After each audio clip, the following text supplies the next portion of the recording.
Father John Misty, Chloë in the next 20th century.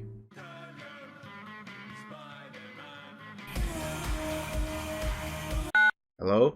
Marshall, please, I need you to listen carefully. I'm sorry, who is this? And why do you have the same voice? It doesn't matter who I am.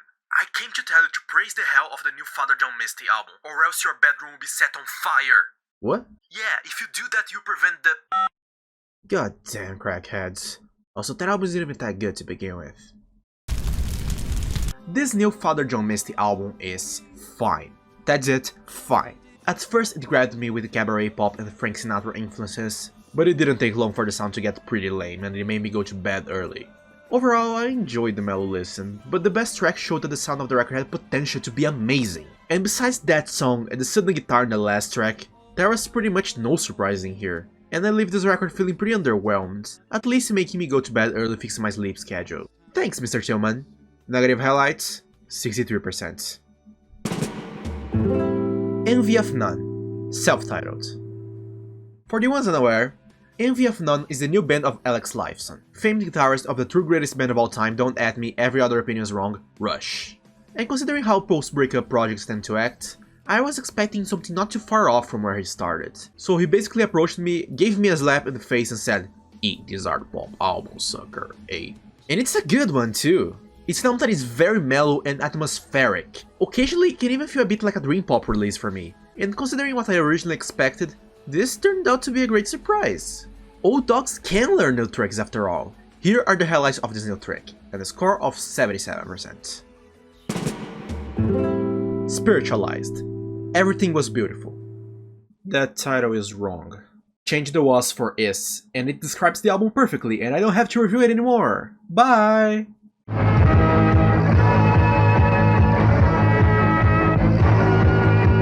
Anyway, this album is indeed very beautiful. All the 7 tracks in here shine in their own way, and it's undoubtedly a high point for Spiritualized discography. With that said, I do wish this thing grabbed me more. Don't get me wrong, it's good, but something about it made it feel a bit hard to connect at points, especially when compared to previous Spiritualized releases. If you're new to the band, this would be a nice starting point, although I still think the best place to start is with Ladies and Gentlemen, We Are Floating in Space. What you got now are the positive and negative highlights, and a score given of 77%. Jack White, Fear of the Dawn. First of all, look at his album cover. He's looking at the planks like a disappointed parent looks at his son like he just failed math for the 3rd time. When you're brushing your teeth and you accidentally spit on the tap. Luckily the album does not exhale that energy. In fact, it's pretty much the opposite. It's immediate, it's massive, and much more. While you can still hear some songs in here that could be the White Stripes tracks, they are evolved enough in its freaky experimentation to the point that in here they could become something brand new. The only true issue I have with the record is that it's front-loaded. As soon as What's the Trick ends, the tracklist loses a lot of weight, clearly noted by the highlights. But even with that, I really appreciate this record, and it's one of Jack White's most thrilling solo albums, which makes me less worried about Entering Heaven Alive feeling like a B-side record. 86% superb. The Linda Lindas, Growing Up. I will cut to the chase here. Why are these girls so hated? Sure, I get it, Racist Sex Boy is not a good song, but after that song came out I checked out their EP, and I was caught off guard by how much I enjoyed it. So I was anticipating what these girls had in store for us. And honestly, while I did not enjoy this album as much as the EP, I still think it was a fun time. These girls managed to convey a very compelling energy in their sound, and it has that sort of teenage brashness that enhances the experience of the record to me. And Racist Sexist Boy, I still don't like that song. The transitions are clumsy, and the vocal sounds like she's trying too hard to sound tough. If O was the song that everyone was talking about, I feel like the reception of their music would be way less polarizing, but at least the rest of the album was more enjoyable, and I hope we'll see a more well-developed version of these girls in their next album cycle. Highlights, 74%. Hällas, Isle of Wisdom. Hällas' previous album, Conundrum, is one that I enjoyed, but it had one serious flaw. The compositions, the instrumentation, everything about the record sounded epic, gargantuan, like you're about to kill a dragon with your own fists on fire. And the production sounded like a dead pigeon. It was so much whimper than what the album deserved. So for this new record, I was afraid of being the same ordeal. But thankfully, they finally got a production to match their sound. Which, even though it's a good thing, it also helped me to notice some flaws in here. The sound of this album is generally much better than its predecessor, although not perfect. But at the same time, the fully developed production gave spotlight of how sometimes their compositions might feel a bit derivative. They can certainly pack a punch, but they could use a ballad or a song with a different genre blend to make the album feel a bit less tiring. But regardless of that, I still think this album is a significant improvement over the previous work, and at points I even kinda love it. I just feel like there's some room for improvements for the band. Where they are at now is already great, but it can be even greater. Highlights on your computer screen, and the score is 82%. Pusha-T, It's Almost Dry. So class, what have you learned today? That Pusha-T is awesome. That Pusha-T is awesome.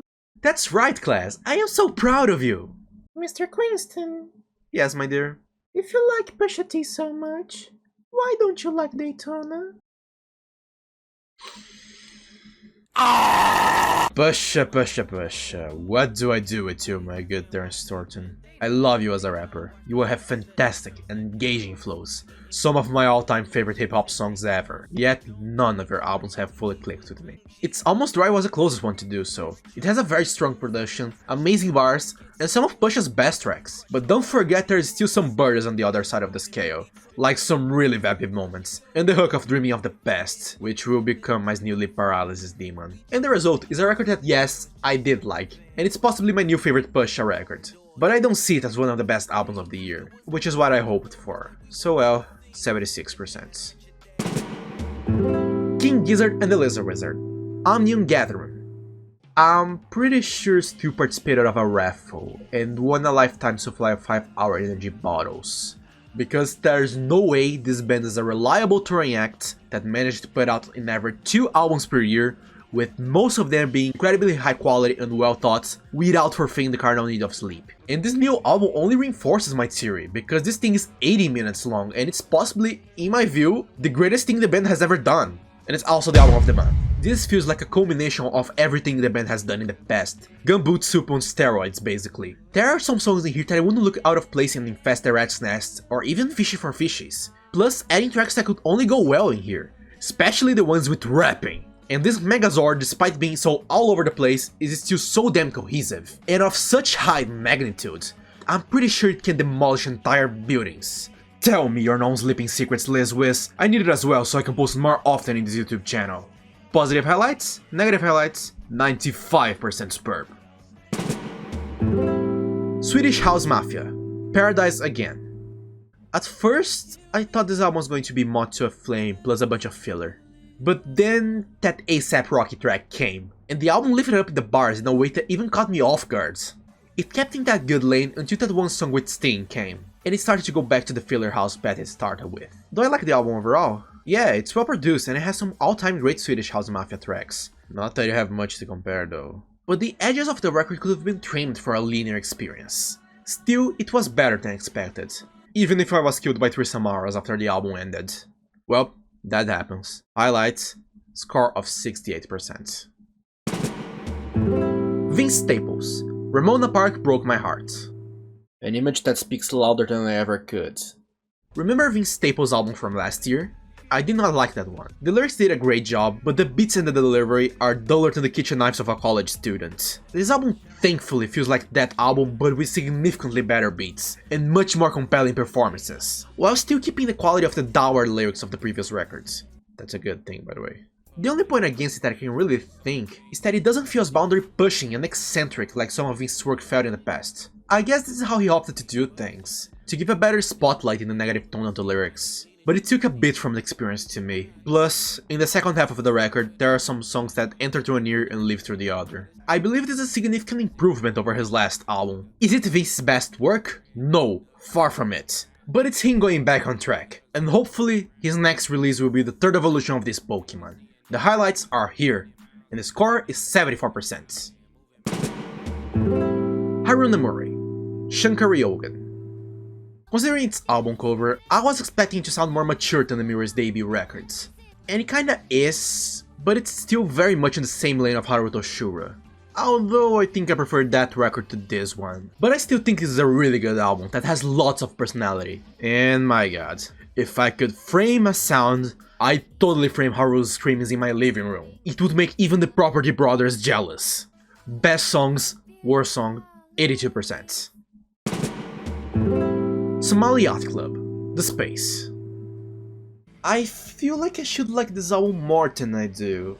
All the songs in here work in setting this very spacey post-metal mood, and at points can be blistering, and in others ice cold like the darkness of space. With some amazing melodies too. But on the other hand, there's just something in this record that it makes it not reach the heights it could. I feel like what's causing it the most is that the production of the record makes it feel like the instrumentals sometimes blend in with each other, forming this sort of a foggy sound, which even for stoner rock standards, I think it could be more well constructed. I still really enjoy this record though. I easily see it as one of the best post-metal albums of the year, and possibly my new favorite Somali Yacht Club album.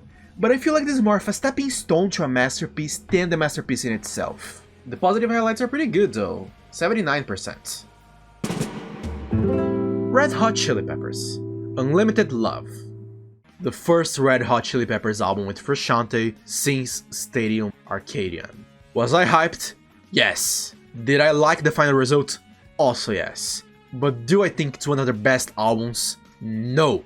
In fact, I will cut to the chase and say this is their worst album with Pusha-T. Unlike all of the band's records since Uplift Mojo, this doesn't have any songs that made me go like the guy brushing his teeth at the Merzbow concerts. There are some that I really enjoy, but nothing too extraordinary. It's mostly competent stuff. But none of that is an excuse for this record to be 73 minutes long. I know the albums by the band are 1 hour long on average, but usually they at least justify their length. In this one, there's so much filler in here that it feels like I'm watching Naruto. Here, let me help you fix the track list. See? See how now your album is 43 minutes long and it's much more enjoyable without all that filler? See how sometimes more does not equals better? Hopefully you get the memo for the next album, which at this point I don't even know if Pusha-T will be there. It most likely will be Mecha Klinghoffer or something. Anyway, goodies, baddies, 72%. Anitta. Versions of Me. Anitta tends to get a lot of hate from the music community. I always thought this was kinda unfair. Bang, Chodas Poderosas. I legit believe both are actually really good tracks, and I was hoping this album would be another reason for me to defend her. Well, not gonna lie, this album is bad. The singles Girl From Rio and Boys Don't Cry made me believe we'd see some cool experimentations in this album, and we got experimentations. Just switch the word cool for absurdly obnoxious. Seriously, especially when the record dives in the reggaeton territory. This thing can be unbearable. And when it's not that, and you actually get to the deep cuts, you get some incredibly wallpaper, personality-less pop music that is flat filler. And this album is just 43 minutes long. How can it be so bloated? The only tracks that are truly worth saving here are some of the singles. As this album keeps proving, Anitta is a singles artist. I was hoping this would show otherwise, but alas, it just confirmed it. These are the worst of the worst in this 35% Spurb records. Daniel Rossen, You Belong There. Nothing in this world is more beautiful than our love. Except the new Daniel Rossen album. This album is the most beautiful shit there ever was. I knew Daniel Rossen by name, but I never checked his music before. And now that I did, I'll make sure to compensate for the wasted time without knowing his stuff, because this thing is immaculate. The production is stunning, one of the most lush albums of 2022. The chamber sound adds such mystical, yet natural depth to the record, that it makes this feel like the soundtrack to a goddess of nature, eradicating all life forces that try to harm the environment. It's mighty, ethereal, dark, colossal, dishwasher safe, trans fat free, you name it. There's many more adjectives I could use to describe how intense of a listen this thing is. And despite some occasional points where it sounds a bit unfocused, I cannot stop praising this record. Definitely my favorite sounding record of the year so far. These were my favorite songs. And this is a 93% Spurb album. Bill Clinton is back! In The Office? No, you idiot, in the collage of the month. Here it is! Woo!